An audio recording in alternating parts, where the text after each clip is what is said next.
Welcome back, ladies and gentlemen, here to Gamestah TV for the HGC ANZ qualifiers. The top two teams after 4 weeks will be progressing through to the official Blizzard event. We have run through Sky Temple, Cursed Hollow, Towers of Doom, Tomb of the Spider Queen, and it has been one hell of a night. But finally, and last but not least, it is time for the Infernal Shrines, a bit of Punisher action. It will be Nomia versus Teamzol.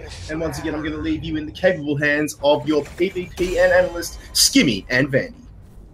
Thank you very much there, Kitfox. And I like the introduction there. And, not really going to any references, but John Cena definitely has a lot of flavour when it comes to the ANZ scene. Finds it being one of the most picked maps in the scene, and a great way to really close out round number one of this brand new season. Season number one of ANZheroes. Yeah, I'm really liking Infernal Shrines. The more I see it played, the more I just find out like new little bits and pieces about it, Skimmy. And he doesn't like a good John Cena throw around. One of those maps where you do see a lot of prioritization on that Kerrigan, and whether or not we see it picked up again, we'll have to wait and see. But it's going to be a case of Nomia trying to pick up their momentum here. They dropped one game. It was against Keep Yourself Safe tonight, but they have a record of 3-1, so not too bad to start things off, whereas Teamzol are currently at 2-2 for the night. So rounding things out to finish this one off, we are going to get going here. And look at that, Joanna being banned, and as I mentioned, Kerrigan is just too strong to let it be picked up first. So Nomia going to ban that one away. It looked like a strategic ban by Nomia. They wanted that Kerrigan, so they were like, well, first bit, Johanna, see how things go. If you leave that Kerrigan up, we'll just slide her this way. But, Teamzol were onto that, and they're like, nah, we know what she can do in this map. We've seen what she can do in the right hands. We're having none of that. But instantly taking the ETC for themselves. We've seen a lot of ETC, I guess, favor again. He's just a really good warrior, Skimmy, and he sets things up, and that's what you really want, a playmaker on your warrior role. First pick so much tonight, and not even just in our scene, but just on a global scheme, just for the amount of diversity you can build into. And well, I mean, the response here is Vala, but they're actually feeling quite comfortable to not actually instantly lock in that Oriel. They decide to actually take their own tank. They feel like Diablo is what they need in this circumstance. And they're going to now pass the baton once again over to Teamzol, who have a few options now. They really have the fine picking when it comes to support if they want to do it that rotation. They can really pick up the support. They got first dibs on that. But instead they've opted full damage. They want to get their damage out of the way first. I'm more concerned about that. So it seems to be a case of Zoljan having a participation in every single game on stream tonight, either banned or picked. And to close things out here, how is he going to perform up against the mighty Nomia? Did drop a game, as we mentioned, against Keep Yourself Safe, who actually have a 4-0 record tonight, so pretty impressive stuff by them. But Nomia now with their own rotation for the ban. Now, currently hovering the Illidan, which, Illidan, he does have a favourable advantage on this map, but he has dropped off, almost like a Nubrak, in terms of that tier rating. Illidan, he needs to be, I guess, worked out early with their team so that they can really just build around him and give him all the tools he needs to succeed. But he's just, I guess, quite easy to play around in terms of just if you get kite, if you get stuns, and if you just focus him down, he can blow up quite quickly, even with his Metamorphosis talent. And just touching back on that Diablo there, Skimmy, such a good pick against ETC for the Apocalypse. Even if, say, Diablo gets, I guess, thrown around, if he manages to get Apocalypse first and ETC moshes, it instantly breaks it. So maybe ETC we might see a stage dive this time around if he wants, I guess, more reliability on his heroic ability. Absolutely, an APOC, really. It's an innate synergy to really counter the ETC, as you've mentioned, and that'll probably diversify the reasoning behind it. But I think they're just trolling us with the Illidan. The comp, like you said, it needs to be so well built and well-rounded to really support him that they were giving us a run for the money. But Xayah is a much more viable ban. We saw how much damage that can do and how much work it can do, even if you don't win the game. Such a menace to go up against, and that's the reasoning behind that. But Xeratul. Now, we've seen Xeratul played in the very first game on stream, where they paired that with the Jaina, and that alone does so much work. So good reasoning behind taking that one out, especially because they got no mobility on either Kelfas and Zoljan. But the response now is a double support pickup. They're going to go for Malfurion as well as the Tassadar. I'm wondering who they're going to try and enable with this one. They might actually be going for a Sonya, even though she's fallen out of meta quite a bit, but she is a very common pick for this match. Yeah, I mean, the reason why I guess you go Sonya over Varian is for the wave clear. And that's what you need tons of to get the shrine and get that John Cena activated with the Punisher to smack down. But I mean, it's a bit of an interesting one. Like, they've really gone support heavy because they're putting all their eggs into that Valor basket for Teamzol. Sorry, not Teamzol, for Nomia. Oh, and we're seeing another Morales pick. Wow. As well as a Ragnaros. Now, this is interesting to me, Skimmy. I'm just sort of wondering, I guess. They just want the unlimited heals to sort of keep Zol Jin. And there's the Illidan too! Oh my goodness. We are being completely thrown off here. I thought they were going to go for a bruise of some sort. Now, Illidan, Sonya, they are very favourable picks on this map, but they don't see themselves picked up too much. But looking at the Malphite test, I was thinking we might be veering in that direction because not only does it support that, but also helps out Valor quite well. What really throws me off is how Teamzol have gone for the Morales and Ragnaros. Would have thought they'd have potentially gone for the Tyrael to give some more protection, both for the ETC, not to mention also Kitfox and Zul'jin, but they're feeling quite happy with that Lieutenant Morales. And, well, the Fire Lord himself, big old happy Rag, he's going to see some action too. And potentially we'll see some action when it comes to a skin giveaway. But we'll have to wait and see. Infernal Shrines loading up for round number 5, that is, of the Gamestah summer qualifiers. It's going to be the final game of the night. It's been a very hot night. And let's bring the house down with this one. Bring the house down with some more fire. It's a double synergy. It seems to be a case if you pick Kitfox, you need Rag, double fire.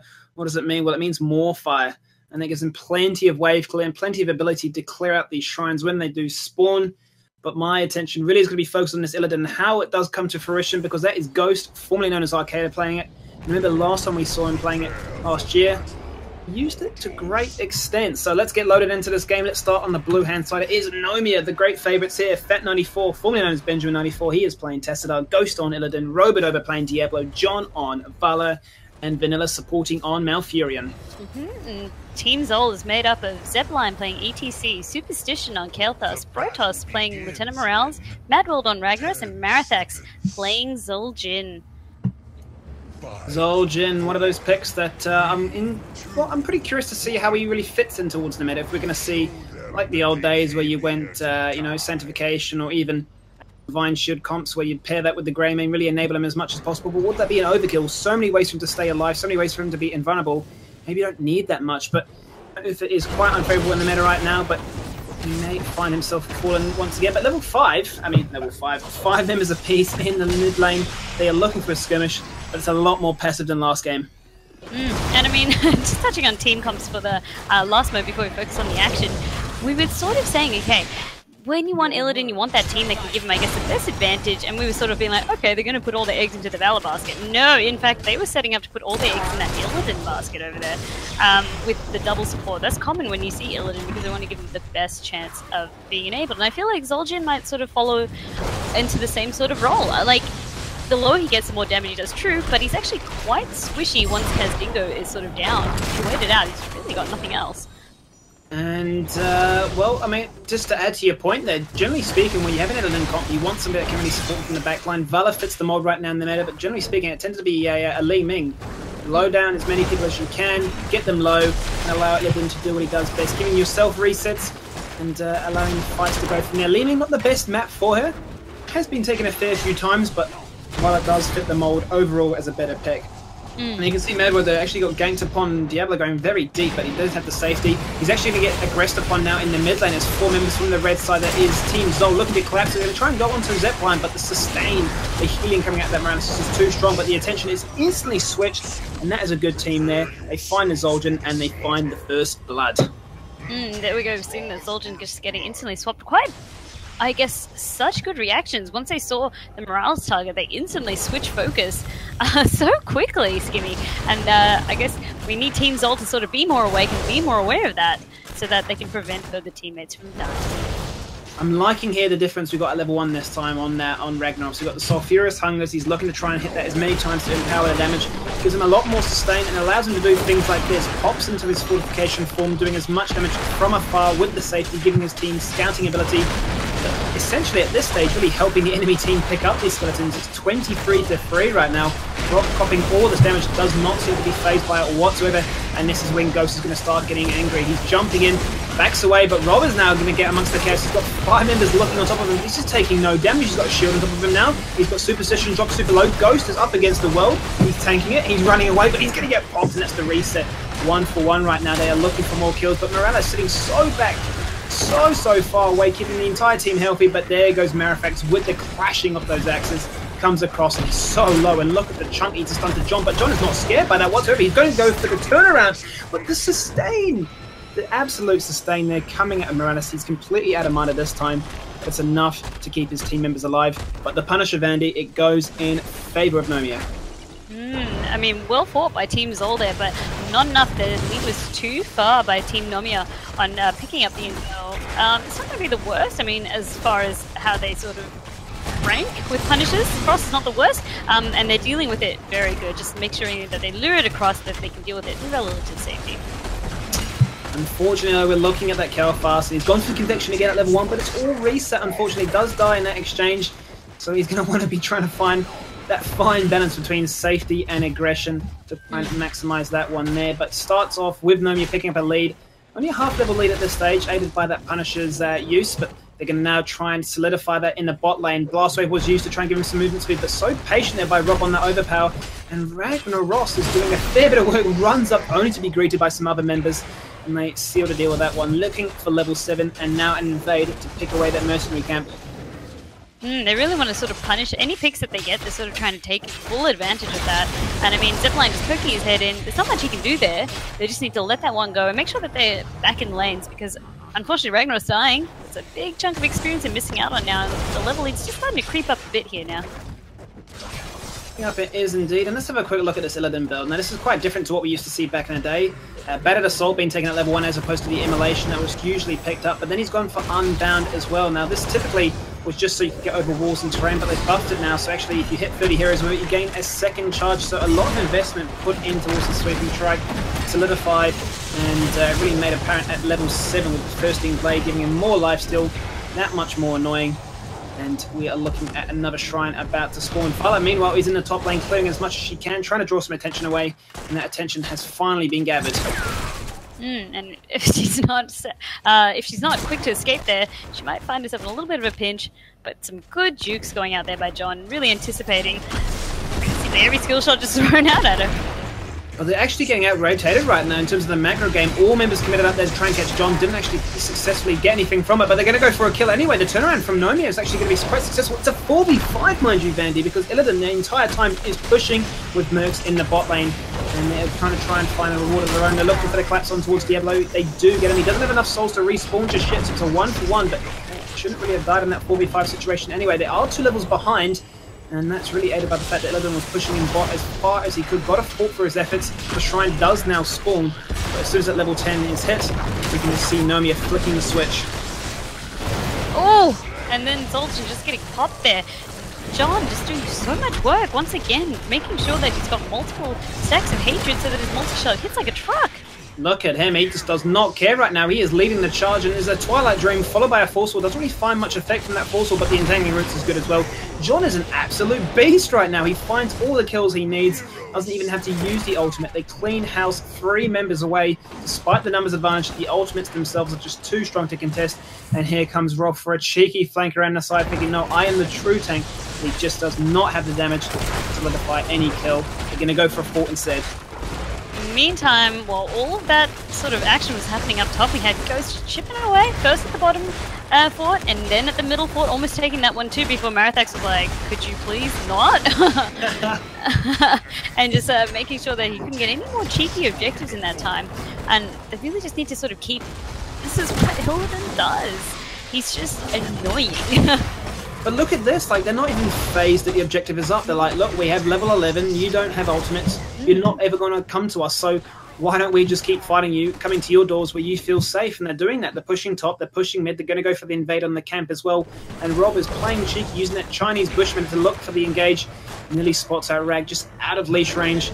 He may find an opportunity in mid now. The rest of the team is starting to collapse. Ghost is in the top lane meanwhile, and Kitfox is sitting in the bot lane cleaning up the damage that was done before. So this is the best time for them to go for the engage. They go for it now, and they catch out Rags. See you later. His ticket was punched. And Marifax, well, he's trying to be cheeky, but not cheeky enough. And this is what Nomia is, I guess, good for doing. And things that we've seen them do in the past, they sort of get that advantage and then they really press down hard on it. They don't give teams a chance to recover. And they slowly, I guess, sort of drain the life out of the base and just drain the life, just getting those picks everywhere. Like you said, they're in your sort of part of the map. They're taking your objectives. And your Merc camp, so it just puts so much pressure on you to sort of defend, but then you also need to get the objective. It's just, I guess, a lot, and they're just really renowned for doing that when we see it again and again in their games. Yeah, and it's the confidence that they have to be able to invade and know where you're going to be, and if you're not really used to it, it's going to really get into your mindset where you're too scared to even get out of your own base, and when you play passively, sometimes it's the worst condition you can do. Maybe your comp actually outright beats them. You're too scared to face it, you're too scared to take those aggression shots. And now we're going to look for the Punisher to come on in. They do hit 10, they can respond this time. Rag is in the full, he's going to pop the damage. He swings the hammer, he tries to do as much as he can. He has actually gone for Sulfurous Smash. He does come across it now, but no kills at this stage. A fair chunk of damage was done. It's going to take Vanilla a little bit of time to top people up. They don't have the tranquility, but Ghost is now getting amongst things. They're looking for the kill. Rob has actually DC'd amongst us all, but there goes the Metamorphosis, and there goes the pulls. How anticlimactic. I mean, as you said, Rob was just like, I can't handle this, and he's dropped. He'll be right back, though, when we go into a pause. But as you said, Skimmy, all right, if you are Teamzol, what's going through your mind right now, besides for, oh, crap? Well, if you're looking at the ultimates they have at their disposal, Phoenix has already been used. They've already used the Sulfurous Smash. Right now, they just have Mosh, but they need to time that one quite well. They've got Ghost in the middle of nowhere right now. The rest of the team are looking to collapse in. He's going to be quite mindful of the fact that, right, Twilight Dream and APOC are great ways to disengage this. The ready sign has come up, but they still have Stim Drone and they have Taz Dingo. So watch to see how they utilize this. If Marifax can get himself in a good position, he's going to find tons of damage, but he nearly drops to the laser before anything's happened. Brotos forced to respond, and that kid is absolutely destroyed. It wasn't much that they could do, as you said, just taking so much coincidental damage just from the Arcane, and that's what makes it one of the most fearsome to fight with. It's just, it locks out so much potential sort of team fight area. There's lasers going down, and it deals a ton of damage, especially if left unchecked. And then we just sort of see Team Nomia, they're not going to overstay. They're just sort of going to just pull back, and that's where we see some other teams, I guess, go wrong, where they just keep trying to push the advantage. They got the objective, and they sort of pieced out. They're just resetting and waiting for their resets. 14-11, and they are still playing aggressively. Look at this. I mean, Teamzol, they definitely want this camp. They're caught in a bit of a choke spot. Rob could have collapsed on towards that. The only ultimate that hasn't been used, the only ultimate that has been used, I should say, is Metamorphosis, but it doesn't seem to matter. Ghost went straight to that top camp. He's reduced that cooldown from 60 to 3, and he is ready to join on up. Talent advantage really is in their favor. They're wanting to force this fight. They gave away the camp, but it's a small price to pay. Sulfurous Smash was burnt. It was used quite early. They're looking for the pressure on towards Marifax. The Entangling Roots comes across. Same with the APOC as well. They don't connect the kills because the sustain from Morales is just too great at this stage. Forceful didn't lock anybody up. Doesn't matter right now. They still have such a big window of opportunity to find these picks. Keep forcing these rotations out because Kitfox is forced to respond in the top lane now. Kitfox has just got his work cut out for him, but then every time they sort of rotate on, it's just poor Marifax left to defend the middle lane there. And there's just so much support coming from this dual support comp. As we saw earlier, John was just taking none of anyone's crap and just full on in the front line attacking. And it's just having that Malfurion, having that Tacita, you just feel so safe, and so do the rest of the team members there. And it's so fun to actually have these kind of compositions when you're a carry like that, because you can afford to play a little bit more recklessly and try and do the more flashy playmaker plays. And you can see he's taking full advantage of that one right now, and the damage really justifies it. 31k on his side, actually exactly mirrored by Zoljin, both ripping those charts there quite considerably, only followed lightly by 17k on the Rag and 17 on Diablo, actually outshining anybody else in the rest of that team. So yeah, Diablo, he can bring the damage when he needs to. The Lord of Terror is a scary one at that, but the Shrine is up, it's active, it's ready to rock and roll. 20 skulls in favour of Nomia. Wow, Fat 94 goes in straight for the Phaetric. The Force Wall is actually good, and this is going to allow them to collapse on. They've segregated the team quite well. Sulfurous Smash comes across, Zepline with the mosh, but doesn't really get much achieved because the rest of the team at the backline being already too distracted. Twilight Dream engages that, and Taz Dingo has been popped, but he's far too far away Brotos can't really achieve too much. He's basically sacrificed himself as a result of having to compromise that position. Maglo up against the world. He goes for Vanilla, but the ice block is just too good in that extent. And Will, 16-12, a 2-talent lead. It really set that fight ablaze. 5 members gone, complete team wipe Vandie, and it's looking like a GG condition. It is. I mean, once again, there's no rush. I'm not even going to be surprised if they want to sort of swivel out the Punisher after sort of seeing if they can take the heat first, but with the respawn times being still considerably low, I think they're just going to play it safe, take the Punisher, and then regroup and push with it.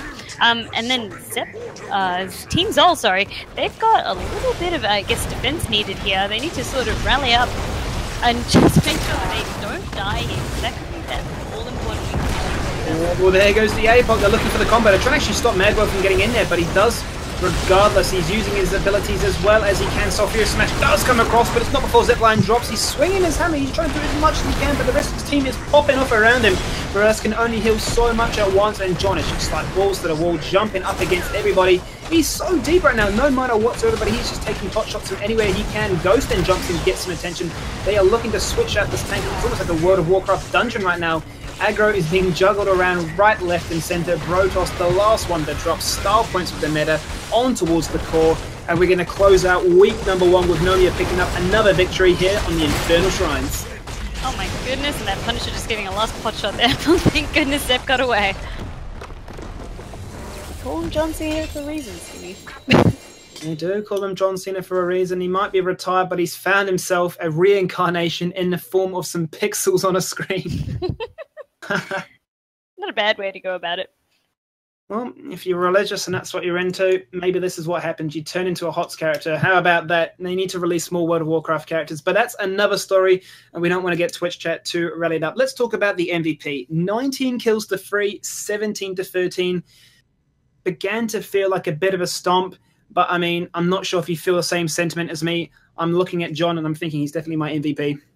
John's also definitely my MVP. Just the fact that he had 2 supports to be flashy and catch our eyes, I mean, he deserves it. And just that fancy footwork that he was doing with his attack move, it's just so well played. And with Teamzol, it wasn't so much, I guess, a stomp, but it was like they were slowly being unraveled. And that's really what Nomia does. They just slowly unravel teams. It's very fascinating to watch from, I guess, the caster's point of view, because you see it all happening. And you're just like, how? It's just so well executed. A very well-oiled machine, those guys. Watching it like a strategic chessboard unravel and really unfold. But there we go, guys. John is going to finalize week number 1 here of the Season 1 Championships for 2017 of your ANZheroes. Congratulations, mate, with the nomination. You get your chance to win a Plantronics headset drawn at the end of the 4-week league. But that about wraps it up for today. Passing you back to Kitfox to round things out. We'll see you next week. Thank you so much, Skimmy and Vandie, for an amazing afternoon of entertainment. Got some shout-outs to do. Got Zowie, Strive for Perfection, also our other sponsors, thanks to Blizzard and Split Media Labs with their products such as Challenge, XSplit, and Player.me. We didn't get the chance to give away the Baby Rag bundle tonight, but we'll review the numbers, and hopefully next week we'll be able to give that away. The maps will be rotated next week, so that means the 5 that were played tonight will be out and 5 new ones will be placed in. Huge congratulations to all our victors tonight. But before we go, I'll just run you through the final standings. Well, hopefully the final standings, but we're just waiting for 3 results. So we saw the Nomia guys take down Teamzol, and as they stand, keep yourself safe.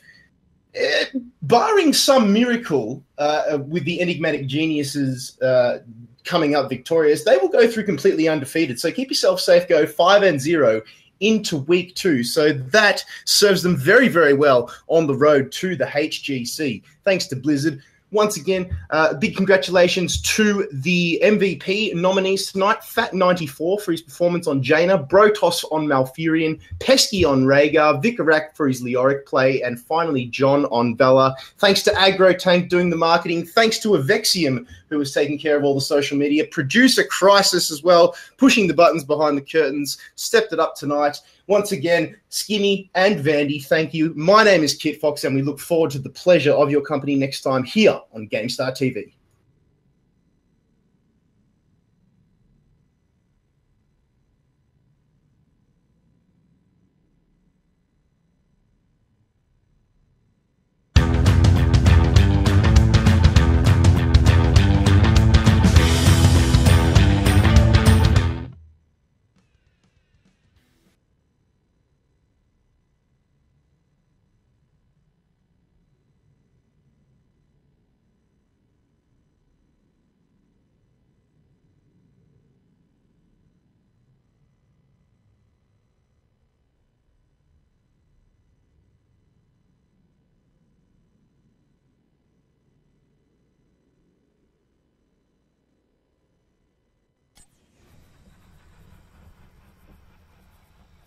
want axe?